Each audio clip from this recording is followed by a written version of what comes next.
नमस्कार दोस्तों, पाथफाइंडर पर आप सभी का स्वागत है। दोस्तों, रशिया और भारत का जो एक डिप्लोमेटिक रिलेशनशिप है उससे हम सभी वाकिफ़ हैं और किस तरह से दोनों ही देश एक दूसरे का समर्थन भी करते हुए पाए जाते हैं बहुत सारे अंतर्राष्ट्रीय पटलों पर। इस संबंध में हाल ही में रशिया ने भारत की UNSC United nation security council में परमानेंट मेंबरशिप या परमानेंट सीट को लेकर एक बड़ी बात कही है। क्या है वो बात, क्या कहा गया है, आइए इसी के बारे में आज हम बात करते हैं। तो रशिया ने कहा है कि भारत की जो रेप्यूटेशन है या फिर भारत के पास जो अथॉरिटी है वो काफ़ी है भारत को यूएनएससी में परमानेंट मेंबरशिप दिलाने के लिए, और इस कारण से जिस पोजीशन में इंडिया आज है यूएनएससी की मेंबरशिप भारत के पास होनी ही चाहिए। परमानेंट मेंबरशिप, यहाँ मैं आपको कहूँगी, यहाँ परमानेंट मेंबरशिप की बात हो रही है। यूएनएससी के बारे में भी बात करेंगे, कितने परमानेंट मेंबर्स हैं, कितने नॉन परमानेंट मेंबर्स हैं और क्यों आवश्यक है इस मेंबरशिप की या परमानेंट सदस्यता की, परमानेंट सीट की यूएनएससी में, इसके बारे में बात करेंगे। चलिए, इंडिया ने लास्ट मंथ एक जॉइंट स्टेटमेंट डिलीवर किया था on behalf of G4 countries, जिसमें कहा गया था कि जितना ज़्यादा रिफॉर्म डिले हो रहा है, उसको स्टॉल किया जा रहा है, उतना ज़्यादा डेफिसिट देखने को मिल रहा है रिप्रेजेंटेशन में। ये बात भारत के द्वारा कही गई थी with respect to UNSC permanent membership. ठीक है, अब हाल ही में रशिया के फॉरेन मिनिस्टर सर्जी लेवरोव, उन्होंने फिर से बैक किया है भारत की परमानेंट सीट को यूनाइटेड नेशन सिक्योरिटी काउंसिल में, ये कहते हुए कि इकोनॉमिक ग्रोथ जो है भारत की और साथ साथ जिस तरह की वैल्यू भारत टेबल पर लेकर आएगा, ये अनिवार्य है कि भारत को परमानेंट मेंबरशिप मिलनी चाहिए। और जिस तरह से डिस्कशंस होते हैं, भारत का जो स्टैंस रहता है on the global and regional issues, ये सब भारत को एक मजबूत दावेदार बना देता है यूएनएससी की परमानेंट मेंबरशिप का। इसमें और क्या क्या कहा गया उस सब चीज़ों के बारे में हम बात करेंगे, बट बिफोर मूविंग फॉरवर्ड आप मुझे फॉलो कर सकते हैं दोनों टेलीग्राम चैनल्स पर दोस्तों। For all my class update schedules and PDFs, Unacademy app पर भी आप मुझे फॉलो कर सकते हैं मेरी सभी special classes and plus courses के लिए। एनरोल करने के लिए आपको सिर्फ मेरा कोड यूज़ करना होता है NDLive10। Special class timings are 11 AM और 5 PM। तो ये दो टाइम्स होते हैं, जाकर आप एनरोल कर सकते हैं इन क्लासेस के लिए, अटेंड कर सकते हैं क्लासेस। वेरी वेरी इंपॉर्टेंट, 16 दिसंबर बहुत जल्द आने वाली है। NDLive10 कोड यूज़ करना है और अपनी 2024 की तैयारी को सही डायरेक्शन में शुरू करना है आपको। तो अनअकैडमी आपको दे रहा है 40% तक का discount on your 18 month subscription. Go enrol now with my code NDLive10। 16 दिसंबर आखिरी तारीख है। अगर आप CSAT तैयार करना चाहते हैं टॉप एजुकेटर्स के साथ, तो बैचेस शुरू हो चुके हैं एट दिस प्राइस। एनरोल कीजिए with my code NDLive10 and to avail 10% discount here also. चलिए, यहाँ पर लेवरोव ने एग्जैक्टली क्या कहा है। लेवरोव ने कहा है कि भारत जो है फिलहाल लीडिंग कंट्रीज में से है। India is currently one of the leading countries in terms of economic growth की बात करें, और हो सकता है लीडर भी हो when it comes to economic growth, ये कहा गया है। फिर उन्होंने कहा है कि इसकी जो पॉपुलेशन है वो सबसे ज़्यादा पॉपुलेटेड कंट्री हो जाएगी, is soon be bigger than any of the other countries in the world. सबसे ज़्यादा पॉपुलेटेड कंट्री हम बनने वाले हैं, चाइना को सुपरसीड करने वाले हैं। इसी के साथ साथ उन्होंने कहा है कि न्यू दिल्ली यानी इंडिया का जो डिप्लोमेटिक एक्सपीरियंस है in terms of settling various kind of problems, जिस भी तरह की समस्याएं आती हैं उनको हैंडल करने में जो डिप्लोमेटिक एक्सपीरियंस दिल्ली के पास यानी भारत के पास है, साथ में जिस तरह की अथॉरिटी और रेपुटेशन है अपने रीजन में भारत के, भारत डेफिनेटली डिजर्व करता है यूएनएससी में परमानेंट सीट, ऐसा कहा गया है लेवरोव के द्वारा। इसके अलावा उन्होंने कहा कि Bharat India is a part of range of integration structures, जो भी इंटीग्रेशन स्ट्रक्चर्स हैं साउथ एशिया में विद इन दी SCO, और साथ साथ ये बहुत ज़्यादा एक्टिवली पार्टिसिपेट भी करते हैं यूएन के जो भी चीज़ें होती हैं उसमें।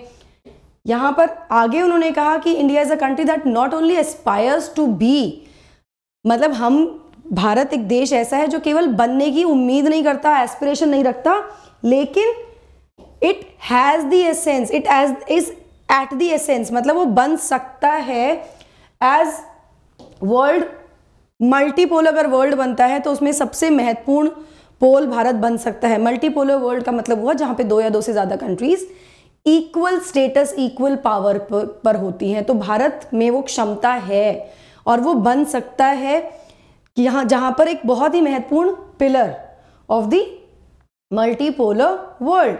और अगर मल्टीपोलर वर्ल्ड बनता है तो भारत एक एसेंशियल एलिमेंट है, एसेंशियल राष्ट्र है इसके लिए भी, ये भी उनके द्वारा कहा गया। इसके साथ साथ जैसा कि मैंने आपको बताया कि पिछले महीने एक जॉइंट स्टेटमेंट दिया गया था भारत के द्वारा on behalf of G4 countries UN general assembly में, जहां पर भारत की प्रतिनिधि रुचिरा काम्बोज ने कहा था कि इंडिया के जो परमानेंट रिप्रेजेंटेटिव हैं UN में, उन्होंने कहा था जितना ये जो रिफॉर्म है, रिफॉर्म होना मतलब अभी 5 मेंबर्स हैं परमानेंट, इसमें रिफॉर्म होने की जरूरत है UNSC में, जितना ज़्यादा इसको स्टॉल किया जाएगा उतना ज़्यादा ही डेफिसिट देखने को मिलेगा रिप्रेजेंटेशन में। ठीक है, G4 कंट्रीज की बात करें तो कौन कौन से देश मिलकर बनाते हैं G4 countries? It is Brazil, Germany, India and Japan, और चारों ही देश एक दूसरे को सपोर्ट कर रहे हैं, बैक कर रहे हैं, they bid for permanent seats on the council. Now क्या रशिया ने इससे पहले भी कभी भारत का समर्थन किया है UNSC में परमानेंट सीट को लेकर? तो मैं आपको बता दूं कि रशिया यूक्रेन वॉर से पहले भी रशिया सपोर्ट कर चुका है, पब्लिकली सपोर्ट किया है इंडिया को फॉर इट्स परमानेंट सीट। पहले भी बहुत सारे ओकेजन्स पे, चाहे वो UNGA की सेशंस हो, जनरल असेंबली के सेशंस हो, या कोई भी UN प्लेटफॉर्म्स हो, रशिया ने बहुत ही स्ट्रिक्टली स्टॉन्चली सपोर्ट किया है भारत को। Now during the last 77th UNGA session in सितंबर, लैवरोव ने कहा कि सिक्योरिटी काउंसिल तभी डेमोक्रेटिक एक ऑर्गेनाइजेशन की तरह बनेगी, एक लोकतांत्रिक ऑर्गेनाइजेशन बनेगी, जब अफ्रीका, एशिया और लैटिन अमेरिका कंट्रीज भी इसमें इंक्लूड होंगी, इनको भी इसमें इंक्लूड किया जाएगा। Countries like India, Brazil in particular are key international actors, ये बहुत महत्वपूर्ण राष्ट्र हैं इस समय, और इनको मतलब इनकी भी काउंटिंग होनी चाहिए for permanent membership in the council.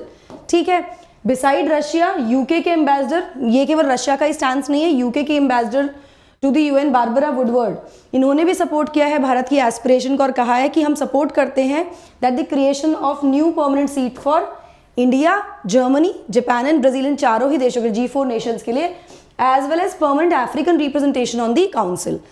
अभी UN कैसी बॉडी है, UNSC कैसी बॉडी है, उसके बारे में आपको बात बताती हूँ मैं, और क्यों इस तरह की बात हो रही है। तो अगर सिक्योरिटी काउंसिल की बात करें तो United nation security council UNSC को स्टैब्लिश किया गया था इन ईयर 1945, और ये 6 ऑर्गन जो हैं UN के, उसमें से बहुत ही इंपॉर्टेंट एक प्रिंसिपल ऑर्गन है।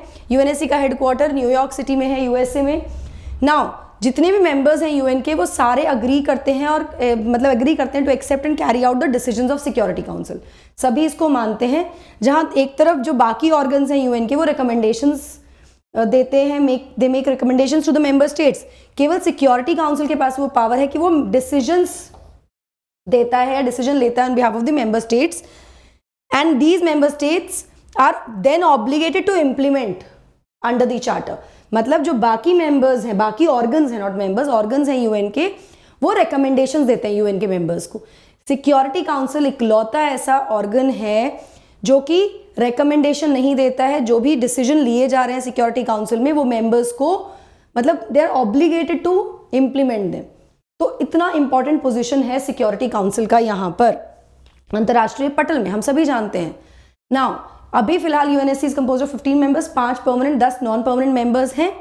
तो 5 परमानेंट मेंबर्स में ये सारे देश आ जाते हैं, China, France, Russia, UK and United States. हर साल जनरल असेंबली इलेक्ट करती है 5 नॉन परमानेंट मेंबर्स को, जिसमें भारत भी इलेक्टेड है फिलहाल, out of 10 in the total of for 2 years term.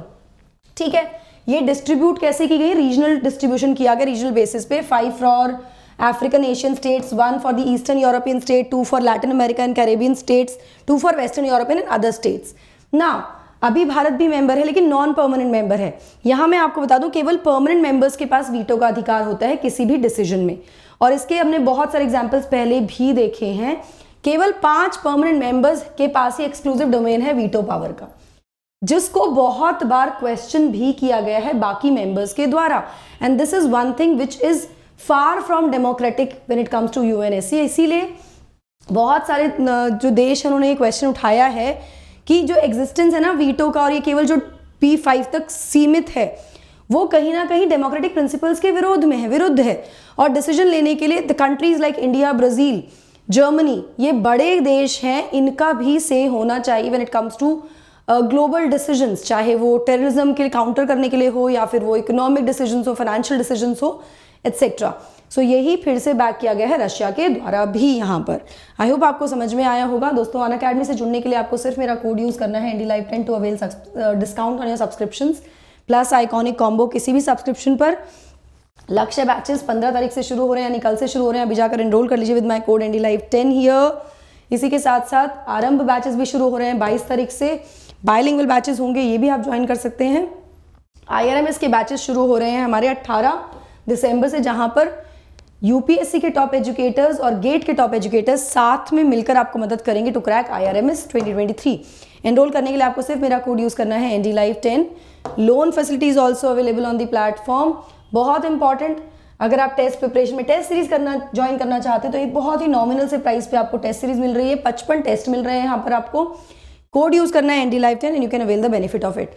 18 तारीख को होने वाला है गेमीफाइड स्कॉलरशिप टेस्ट। एनरोल कीजिए और बहुत सारे प्राइजेस और स्कॉलरशिप जीतिए अनअकैडमी के साथ। Last mile the free interview guidance programme, अभी जाइए एनरोल कीजिए। अगर आपने इंटरव्यू देना है तो अपनी इंटरव्यू की तैयारी को और ज़्यादा बेहतर कीजिए with the top bureaucrats, educators, professors, etc. So that is it from my side. I hope you like the session. Don't forget to like, share and subscribe to the channel. Also hit the bell icon so that you get notifications about our latest updates. Thank you so much. God bless.